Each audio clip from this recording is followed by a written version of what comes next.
Hello students, आज देखिए हम आपके लिए 4 न्यूमेरिकल लेके आए हैं। इन चारों न्यूमेरिकल्स की विशेषता क्या है? ये चारों न्यूमेरिकल्स आपके जो डायमेंशन का चैप्टर है बीमा का, उससे हैं।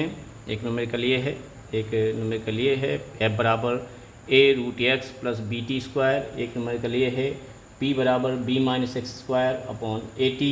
सारे टर्म्स जो यूज हुए हैं उनका मीनिंग दे दिया है, यहाँ पे नीचे हमने लिख दिया है। और ये इक्वेशन है, वांडर वाली इक्वेशन, इसको आप केमिस्ट्री में कई बार पढ़ चुके होंगे, वो इक्वेशन है। और एक ये रिफ्रैक्टिव इंडेक्स की इक्वेशन है, mu equal to a plus B upon lambda करके। इसमें सबका मीनिंग भी हमने लिख दिया है कि किसका क्या मतलब है, किस सिंबल का। और दूसरी स्पेशलिटी क्या है इन न्यूमेरिकल्स में कि सब में आपको a और b जो दिए हुए हैं, a और b जो दिए गए हैं, ये अननोन वेरिएबल्स हैं, इनकी आपको डायमेंशन फाइंड करनी है सब में। ठीक है ना। अब चाहे कैपिटल ए भी मान लीजिए, जैसे यहाँ पे कैपिटल ए और बी कर दिया है, यहाँ पे स्मॉल ए बी है, लेकिन करना हमको वही है कि ए और बी की जो है डायमेंशन ज्ञात करनी है। और ये चारों न्यूमेरिकल आज हमारे जो हैं वो एकेडमिक एक एग्ज़ाम के पर्पज़ से ज़्यादा हैं।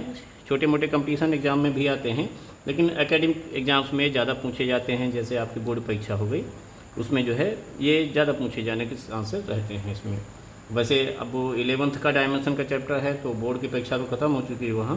तो ये मान लीजिए कि आपका जो है घरेलू एग्ज़ाम होगा, जो आपका कॉलेज लेगा एग्ज़ाम, वहाँ ये पूछे जा सकते हैं। ठीक है।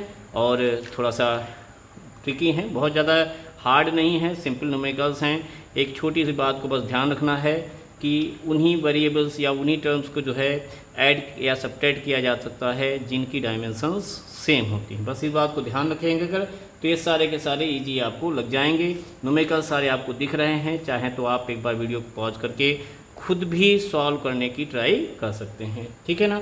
मैं हमेशा कहता हूं कि न्यूमेरिकल देख लीजिए, पढ़िए, उसके बाद पहले अपने आप ही सॉल्व करने की कोशिश कीजिए। जहां पे हिंट की ज़रूरत पड़ती है वहां पे देख लीजिए, फिर उसके बाद फिर आगे अपने आप जो है कोशिश करिए। तो इस प्रकार से जब आप करेंगे तभी न्यूमेरिकल आप लगाना सीख पाएंगे। ठीक है।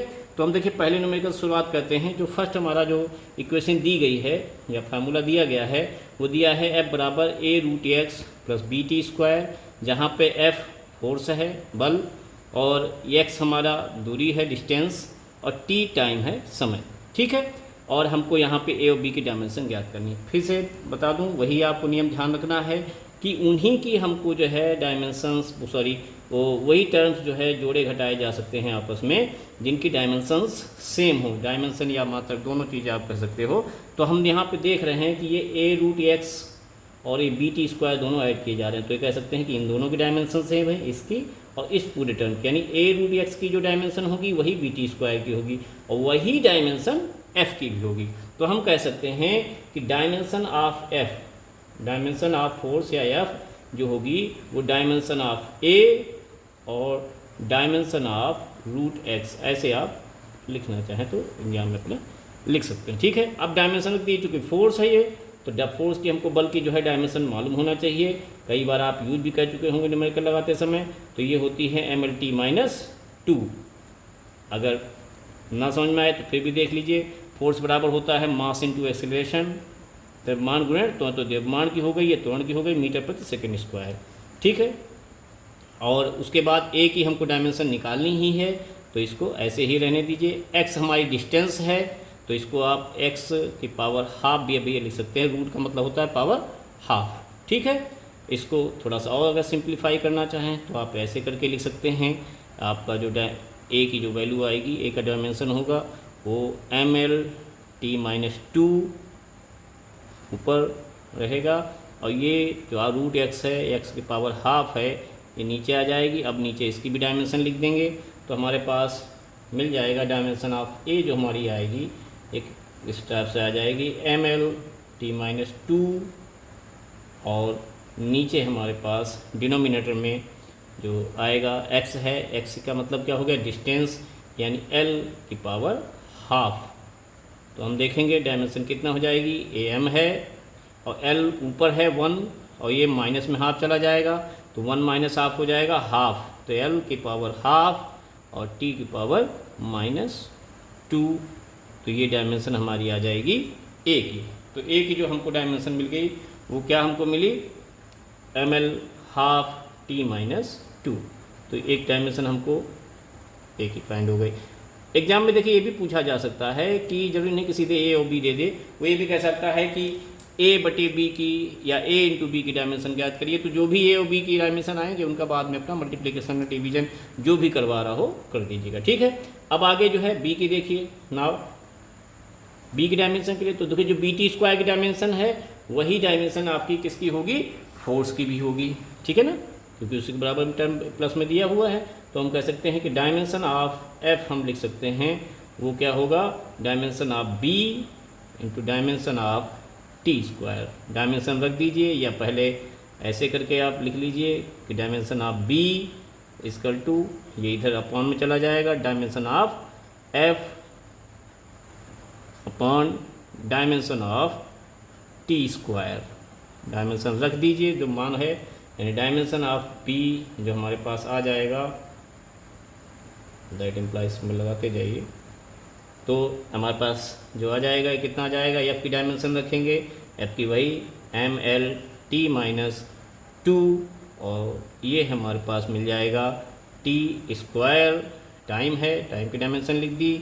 और फिर से आप देखिएगा जब आप इसको सॉल्व करेंगे तो ये हमारे पास जो डायमेंशन मिलेगी वो आ जाएगी, देखिए एम है, इसको ध्यान से देखिए, एम यहाँ पे है, एल में भी कोई चेंजिंग नहीं हो रहा, टी -2 यहाँ पे है, ये 2 पर जाने के बाद ये भी -2 हो जाएगा, तो आप कह सकते हो टी टू पावर -4 हो जाएगा। तो इस प्रकार से ये हमारी डायमेंशन जो है बी की आ गई। अब बाकी जो न्यूमेरिकल में आगे अगर कुछ दिया है तो एक आंसर ये हो गया और एक आंसर ये हो गया। अगर ए बाई बी पूछा जाए तो इसके बटे ए कर देंगे, बी बाई ए पूछा जाए तो इसके अपॉन ए कर देंगे, ए इंटू बी पूछा जाएगा तो इनकी आपस में मल्टीप्लाई करके हम लिख देंगे। मतलब बाकी आगे जो पूछा जाए उस हिसाब से हम इन्हीं डायमेंशंस के सीधे हम सॉल्व कर लेंगे, ठीक है। मेन मकसद हमारा है कि ए की बी और बी की जो है डायमेंशन फाइंड करना, ठीक है। अब आते हैं अगले न्यूमेरिकल पे। सिंपल है, देखिए आपने न्यूमेरिकल देखा, बहुत सिंपल है, बस छोटी सी बात याद रखनी है। उन्हीं टर्म्स को ऐड या सब्ट्रैक्ट किया जा सकता है, जोड़ा या घटाया जा सकता है जिनकी डायमेंशंस सेम होती हैं, ठीक। अब आते हैं अगले न्यूमेरिकल पे। अगला जो न्यूमेरिकल दिया हुआ है वो देखिए दिया हुआ है p बराबर b minus x square upon A T. P means power है, पावर की डायमेंशन आपको मालूम होनी चाहिए। अगर नहीं मालूम है तो पावर की डायमेंशन आप फाइंड कर सकते हैं। पावर बराबर होता है ऊर्जा अपॉन टाइम, तो वहाँ से भी आप निकाल सकते हो। एक्स डिस्टेंस दी गई है, टी टाइम दिया गया है, तो यहाँ पे भी वही बात लागू होती है कि देखिए ये दोनों टर्म्स सब्ट्रैक्ट हो रहे हैं, यानी कि हम कह सकते हैं कि b और एक्स स्क्वायर सब्ट्रैक्ट हो रहे हैं, यानी सब्ट्रैक्ट किए जा रहे हैं, तो इन दोनों की डायमेंशन क्या होगी, सेम होगी। b की जो होगी वही एक्स स्क्वायर की भी डायमेंशन होगी। तो हम कह सकते हैं कि dimension of b will be equal to dimension of X square, ठीक है। अब x का क्या है, डिस्टेंस है, तो डिस्टेंस का यानी l उसका स्क्वायर, तो ये हमारे पास आ गई एल स्क्वायर। तो b की डायमेंशन आ गई एल स्क्वायर, तो एक मान तो हमको सिंपली यहाँ से मिल गया। दूसरा हम यहाँ पे देखते हैं कि जो डायमेंशन सब्ट्रैक्ट की जाती हैं वो सब्ट्रैक्ट, ऐसा नहीं कि सब्ट्रैक्ट होकर कुछ नई डायमेंशन बन जाए, कुछ और बनेगा, वो डायमेंशन वही रहेगी। यानी यहाँ पे हम b माइनस एक्स स्क्वायर की डायमेंशन लिखें या b की लिखें या केवल एक्स स्क्वायर की लिखें, डायमेंशन के टर्म में केवल एक की ही यहाँ पे डायमेंशन लिखनी पड़ेगी। कहने का मतलब ये है कि जो p की जो डायमेंशन होगी वो b बटे ए टी के बराबर होगी, डायमेंशन के बराबर, या एक्स स्क्वायर बटे ए टी की डायमेंशन के बराबर होगी, ठीक है। कोई भी एक आप ले सकते हो, चाहे b ले लीजिए चाहे एक्स स्क्वायर ले लीजिए, दोनों को अलग अलग लेने की जरूरत नहीं। तो फिर हम दूसरे टर्म में कह सकते हैं, क्या लिख सकते हैं कि p की जो डायमेंशन है, p की जो डायमेंशन होगी वो होगी dimension of b upon A T कर लीजिए चाहे x square upon A T कर लीजिए, जैसी इच्छा हो। तो आप b भी लिख सकते हो dimension of b upon dimension of a into dimension of t, इस प्रकार से आप लिख सकते हो। अब यहाँ से अगर हम थोड़ा सा इसको और सॉल्व करें तो हमको क्या इक्वेशन मिल जाएगी, हमको चूंकि a की वैल्यू फाइंड करनी है तो a को उधर के ले आएंगे, a को इधर उठा लाएंगे और ये डायमेंशन ऑफ b ऐसे लिखा रहने देंगे, और हमारे पास ये जो टर्म है b लिखा हुआ है, p भी इधर आ जाएगा और t यहाँ पे लिख देंगे। और इन सब की हम आगे डायमेंशन लिख देंगे। बी की हम निकाल चुके हैं, एल स्क्वायर है, ठीक है, बी की डायमेंशन एल स्क्वायर है। और दूसरा हम देखते हैं पी की जो डायमेंशन है पावर है, पावर का मतलब क्या हो गया, एम एल स्क्वायर, जो जूल है, joule upon time, joule upon second आपका जो इसकी जो है मात्रक होगा, या कह सकते हैं ऊर्जा बटे समय है, तो वहाँ से निकल आएगा। देखिए ऊर्जा का होता है M L square T minus two, ठीक। इधर ये भी चीज़ें समझ लीजिए कि अगर आपको डायमेंशन निकालनी नहीं आती है सिंपल टर्म्स की, तो वो भी थोड़ा सा यहाँ से हम एक्सप्लेन किए दे रहे हैं उस चीज़ को, कि जैसे मान लीजिए यही पावर दिया हुआ है। अब पावर का आप ध्यान कीजिए, आपने सबसे पहला फार्मूला कब पढ़ा था, बस उस फार्मूले को याद करिए। तो हमको मालूम है पावर बराबर होता है पी बराबर, आपने पढ़ा था 9th में, पी बराबर डब्ल्यू अपॉन टी, कार्य बटे समय या ऊर्जा बटे समय जो है पढ़ा था। तो कार्य हो गया, ठीक है, कार्य करने की दर को ही हम क्या कहते हैं, शक्ति कहते हैं, पावर, ठीक। अब का ऊर्जा है, सॉरी ये कार्य है, कार्य का मात्रक वही है जो ऊर्जा का है, जूल। अब फिर से अगर नहीं मालूम है तो कार्य को वहाँ कार्य का भी आप निकाल सकते हैं। कार्य के लिए भी आप सबसे पहले जो आपने कार्य का जो है सूत्र जो पढ़ा था, फोर्स बल गुणे विस्थापन, वो वाला सूत्र याद कर लीजिए, वहाँ से निकाल सकते हैं, ठीक। अब डायमेंशन रख दीजिए सबकी, फोर्स की M L square T minus two, जैसे इसकी तो याद हो ही जानी चाहिए, इतनी बार प्रयोग कर चुके होंगे आप, M L square sorry M L T minus two, और ये डिस्टेंस की हो गई एल, और अपॉन हो गई टी टाइम की। तो आप देखोगे आ जाएगी हमारे M L square T minus two, और अपॉन में टी है तो टी माइनस थ्री। तो हम कह सकते हैं कि हमारे पास जो पावर की जो बीमा बनेगी वो हमारे पास बनेगी, क्या आएगी, M L square T minus three, ठीक। और अपॉन में टाइम भी दिया हुआ है तो टाइम पे लिख देंगे हम, ठीक। अब इसको आप सॉल्व कर लीजिए, इजी है।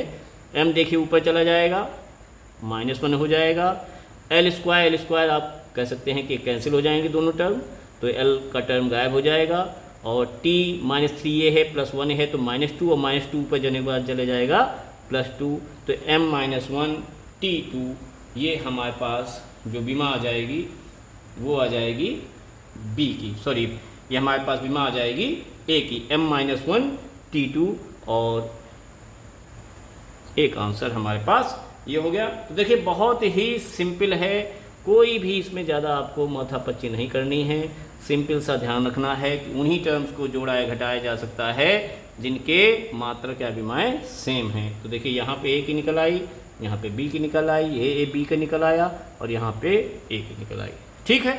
अब आगे बढ़ते हैं, आगे का देखिए, तीसरी जो इक्वेशन दी है ये वान डेर वाल इक्वेशन है कई बार, और ये आपको ये सारी की सारी ऐसी इक्वेशन हैं, आपको अलग अलग बुक्स में जो हैं ये सब के सब मिल जाएंगी, ठीक है। कुछ ऐसी नहीं कि नई इक्वेशन कोई बना के लाए हैं, और हर जगह आपको सोल्यूशन मिल जाएगा। यहाँ पे बस हम इसलिए दे रहे हैं कि एक जैसे न्यूमेरिकल्स आपको एक साथ एक ही वीडियो में अवेलेबल हो जाए, ठीक है। अब यहाँ पे देखिए, यहाँ पे वही बात हो रही है कि इक्वेशंस में टर्म्स को ऐड या सब्ट्रैक्ट किया जा रहा है, तो हम देखेंगे कि इन दोनों टर्म्स को ऐड कर रहे हैं, तो जाहिर सी बात है इस टर्म यानी पावर सॉरी प्रेस, यहाँ पे देखिए ध्यान रखिएगा, यहाँ पे P प्रेशर है, यहाँ पे P पावर था, अलग चीज़ है, शक्ति है, और ये जो है दाब है, दोनों की बीमाएँ अलग अलग हैं, ठीक है ना। तो इस चीज़ को थोड़ा सा ध्यान रखिएगा कि हम टर्म क्या यूज कर रहे हैं, सिंबल पे ही केवल मत जाइएगा, टर्म्स को भी ध्यान रखना है कि टर्म है क्या, ठीक। अच्छा नाम क्या है उसका, और V है आयतन के लिए लिखा हुआ है, सारी चीज़ें यहाँ पर सारे सिंबल्स का मतलब लिखा हुआ है। तो हम देखिए यहाँ पे कैसे इसको निकालेंगे। सबसे पहले जो है हमको मान लीजिए ये टर्म दिया हुआ है, तो जो ये टर्म को अगर लेते हैं ए की बीमा मान लीजिए निकालनी है, तो इस टर्म का यूज़ करेंगे जहाँ पे ए दिया गया है। तो हम देखेंगे जो P और A upon B square add किए जाए, तो जाहिर सी बात है जो P की बीमा होगी वही A बटे B की बीमा होगी, ठीक है ना। तो हम कह सकते हैं कि dimension of P will be equal to dimension of A upon dimension of B square, ठीक है। अब यहाँ से अगर आप थोड़ा सा आगे और सॉल्व करेंगे तो हम अगर लिखेंगे डायमेंशन ऑफ A अगर लिखते हैं तो ये P स्क्वायर उधर चला जाएगा, तो हम कह सकते हैं dimension of P into dimension of V square. अब डायमेंशन यहाँ पे रख दीजिए दोनों की, ठीक है ना। तो डायमेंशन ऑफ A जो आ जाएगी वो हमारे पास क्या आ जाएगी, यहाँ पे देखिए P है प्रेशर, ध्यान रखिए प्रेशर है, प्रेशर की डायमेंशन फिर से देख लीजिए कैसे निकलेगा, मान लीजिए नहीं मालूम है तो दाब के बारे में आपको पढ़ा है, यहाँ पे दाब बराबर दाब है, यहाँ पे P प्रेशर दाब है, तो प्रेशर का मतलब क्या है, फोर्स। हमने कहा सबसे पहले जो आपने फार्मूला अपनी ज़िंदगी में उससे संबंधित पढ़ा है उसको आप यूज कर लीजिए, ठीक है। ये हो जाएगा m²t-3 यहाँ पे देख सकते हो। चलिए खैर, तो ये फोर्स अपॉन एरिया, ये ध्यान होगा। सबसे पहले आपने जो दाल का जो सूत्र पढ़ा था कक्षा 8 में, याद करिए, वहाँ से वही से सूत्र ने लिया है और कहीं से नहीं लिया है। फोर्स का हमको मालूम है mLT-2, फोर्स की जरूर याद कर लीजिए, दिमाग में एकदम बैठा लीजिए, वो डायमेंशन गड़बड़ नहीं होनी चाहिए। अपॉन ए कर देंगे, ए यानी एरिया यानी मीटर का स्क्वायर यानी एल स्क्वायर, ये डायमेंशन हो गई। और ये एम रहेगा, एल स्क्वायर ऊपर माइनस में हो जाएगा 2, तो वो +1 - 2 हो जाएगा -1, और ये हो जाएगा t-2।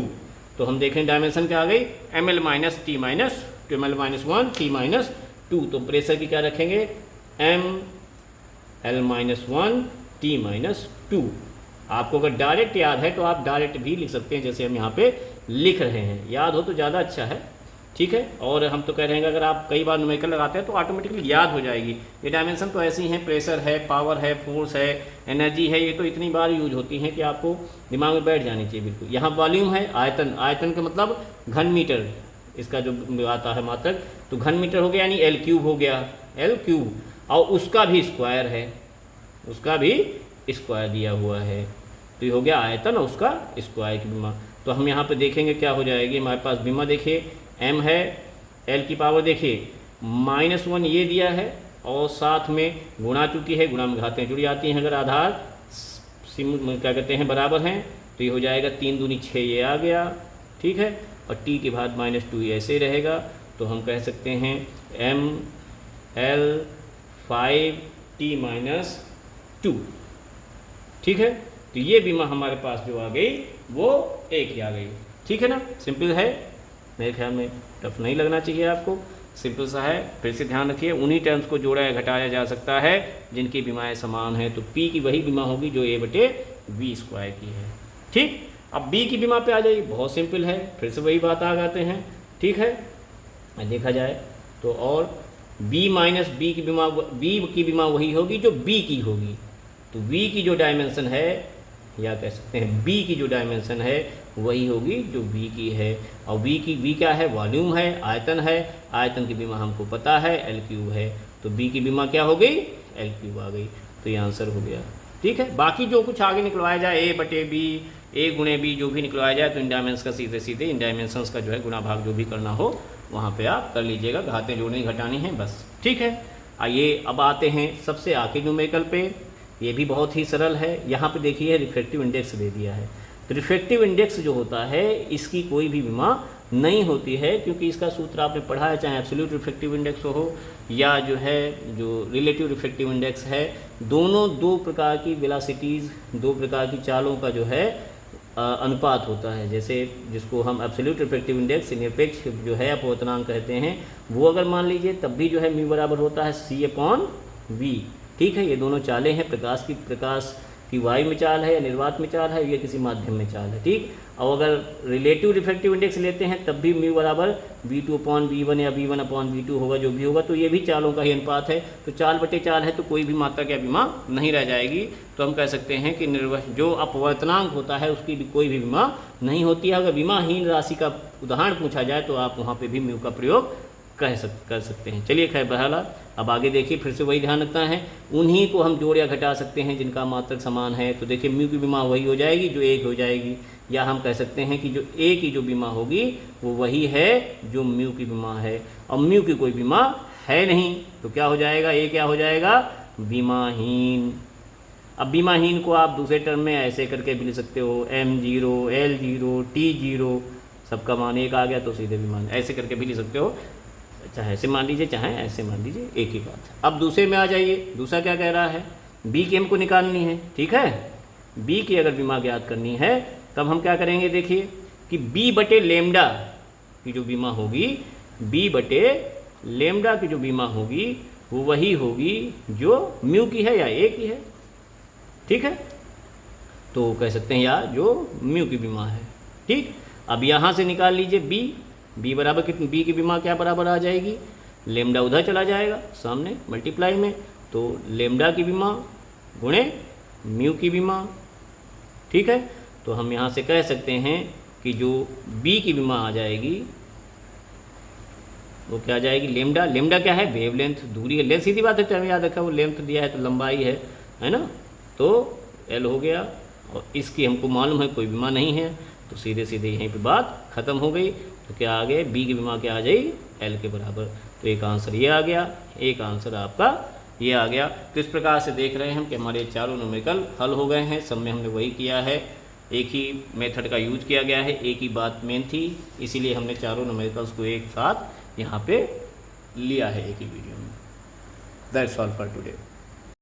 Thank you for watching, please subscribe the channel.